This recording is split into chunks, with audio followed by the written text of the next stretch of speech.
Hebrews chapter 12.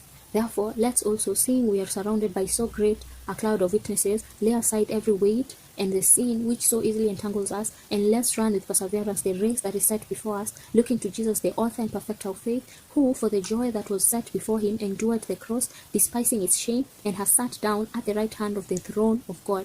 For consider him who has endured such contradiction of sinners against himself, that you don't grow weary, fainting in your souls. You have not yet resisted to blood, striving against sin. You have forgotten the exhortation which reasons with you as with children. My son, don't take lightly the chastening of the Lord, nor faint when you are reproved by him. For whom the Lord loves, he disciplines, and chastises every son whom he receives. It is for discipline that you endure. God deals with you as with children. For what son is there whom his father doesn't discipline? But if you are without discipline, of which all have been made partakers, then you are illegitimate and not children. Furthermore, we had the fathers of our flesh to chasten us, and we paid them respect. Shall we not much rather be in subjection of the Father of spirits and life?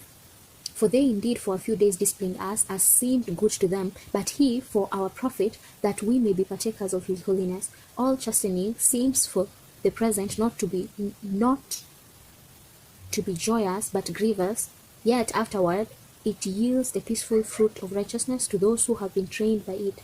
Therefore lift up the hands that hang down, and the feeble knees, and make straight paths for your feet, so what is lame may not be dislocated, but rather be healed. Follow after peace with all men, and the sanctification without which no one will see the Lord, looking carefully lest there be any man who falls short of the grace of God, lest any root of bitterness springing up trouble you, and many be defiled by it, lest there be any sexually immoral person or profane person like Esau, who sold his birthright for 1 meal. For you know that even when he afterward desired to inherit the blessing, he was rejected, for he found no place for a change of mind, though he sought it diligently with tears. For you have not come to a mountain that might be touched, and that burned with fire, and to darkness, storm, the sound of a trumpet, and the sound of words, which those who heard it begged that not one more word should be spoken to them, for they could not stand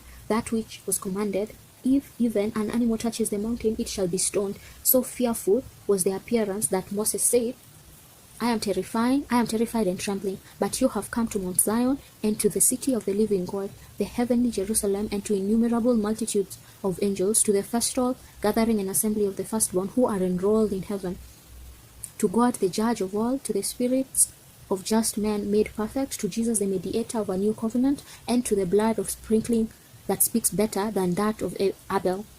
See, you don't refuse him who speaks. For if they didn't escape when they refused him who warned on the earth, how much more will we not escape who turn away from him who warns from heaven, whose voice shook the earth then, but now he has promised, saying, Yet once more I will shake not only the earth, but also the heavens. This phrase, yet once more, signifies the removing of those things that are shaken, as of things that have been made, that those things which are not shaken may remain. Therefore, receiving a kingdom that can't be shaken, let's have grace through which we serve God acceptably with reverence and awe, for our God is a consuming fire.